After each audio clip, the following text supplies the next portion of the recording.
Welcome to JetBraid, School Management Automation and E-Learning Web Portal.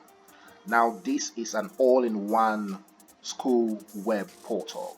Everything you can ever think of that has to do with school and e-learning is contained in this very application, in this very portal, and every feature. So today, we want to talk about how to log in into the portal. Now, looking at our interface, you could see that we have the fields that we have to provide, and here is saying reg number, email, user. Of course, by the time you registered, you registered and got a reg number. Some people registered with email and also others with username. But for everyone, you must have a reg number when you registered. Okay, so email is optional, username is optional, because some students actually do not need email because they are not yet advanced enough to use email. Of course, you will need your password, and of course, then the access pin or access code. Some schools may not want this very feature. For schools that do not want this, we don't give them this very feature. Okay, so now we are talking about logging in. This is to say we need to provide the reg number for this very user. Now, usually, you should know your reg number, whether you're a staff or a student or a parent. You should know your reg number. If you did that with email, you should know your email. If you did that with username, you should know your username. So how does this work? You have to supply your credentials. So how do we go ahead to do this? For now, let me go to one of the files that is auto-generated by this very portal. So because we want to log in as this very user here. Now this is the access pins that has been generated by the portal. So the portal has to do this for every school, all right, so that the schools can now use these access pins to supply the users, the students, the parents, or whoever that wants to use the system with this access pin. Okay, so you could look at you see these are reg numbers of users. Okay, the STTF means a staff, and then STD means students. Of course, we should have a parent in this system. Let me check out. Okay, a parent has not yet registered. Okay, that's fine. That a parent should be a PRT. All right, so maybe I should just enlarge it a little bit so you can see what I'm showing you. Okay, so this is showing that this is a staff. Now, about these reg numbers, it can be modified the way the school wants them. So we have seen a school that wants their reg number to be in this format.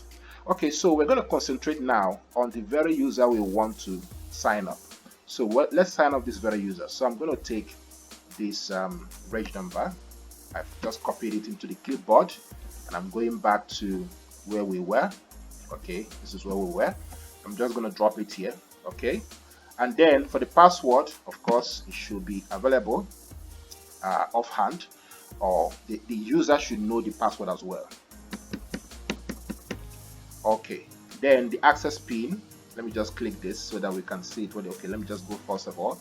The access pin should be the corresponding access pin just right beside this very user that we're logging in. So you can see that this user is a staff, and in fact this user is an admin. So we are logging in an admin actually. So we drop this also here, and this is for you to be able to view what you're doing. Okay, so you can see that we pasted it correctly. All right, so the next thing we can do now is to click login. All right, so when we log in, we will be able to move into the system with these correct credentials. So I'm logging in right away. So that's fantastic, fantabulous. All right, so now that we're here, you could see that this is the dashboard for an admin. Look it over here, admin. This is an admin, and he's online. This is his dashboard. He can do all of this. He can actually check. This is the dashboard already. He can update his profile. He can create more users. He can create a student. He can create another staff or admin. He can create a new parent. Are you seeing that?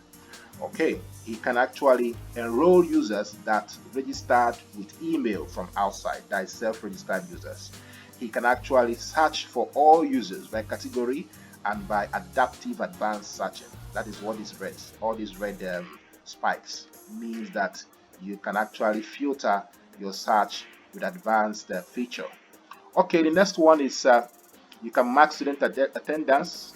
Okay, understand? Mean you can do that. You can match student and parent within the database together, so that when a parent logs into their dashboard, they will see their words or their children attached on their own dashboard to be able to access what they are doing.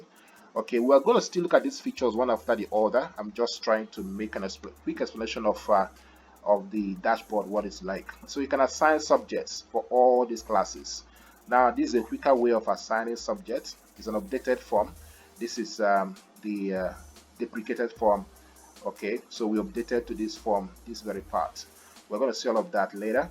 And then this is post assignment. If you want to post assignment, this is check assignment. When students send assignment to you or classworks to you, you can actually check them up here and score them. This is record assessment. You can record assessment for all the classes, and you can process students' results by class and by individual with the ID, with the students' reg numbers.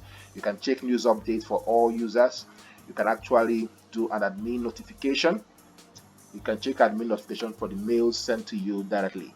Okay, and this is where you also print out the very access pin that we use right now. That very page, this very page we're talking about, this very page here, you can print out this page from here. We're going to still do all this thing one after the other, but for now I just want you to have a quick view of what the dashboard interface looks like. Very explanative. All students, you can see that we have, this is the population analysis statistics of the database showing on the very dashboard. Okay, you can from here move to these places. When you click these things, these buttons, you can move to see all the parents, move to see all the staff, move to see all the students. This is further analysis of all the academic staffs available, all the admin. We have up to 8 admin now. And of course, so all of these are analysis, of course, and then the information of the school down there. So I will stop here just for the sake of logging in. No, before we round it up, you can click over here to see the different interfaces, the different themes you can use, Okay, so you can use a completely white theme, the one that has green on it, red, orange, and thereabout. Okay, so I still prefer to use this one for now. Okay, so you can of course log out again from here, or leave dashboard from here. You can leave dashboard or log out from here. So that will be all for now. Perhaps we should just log out to be sure that we have logged out, and when we log out, we go back again to our in-test view. So this is it. This is how to log in. For schools that are not making use of access P, we will definitely remove this very field from them, and as well down here we're going to remove this field from them, because they will not need these two features if they are not making request to use access P. Thank you so much. We hope to get your feedback as you watch this video. God bless you.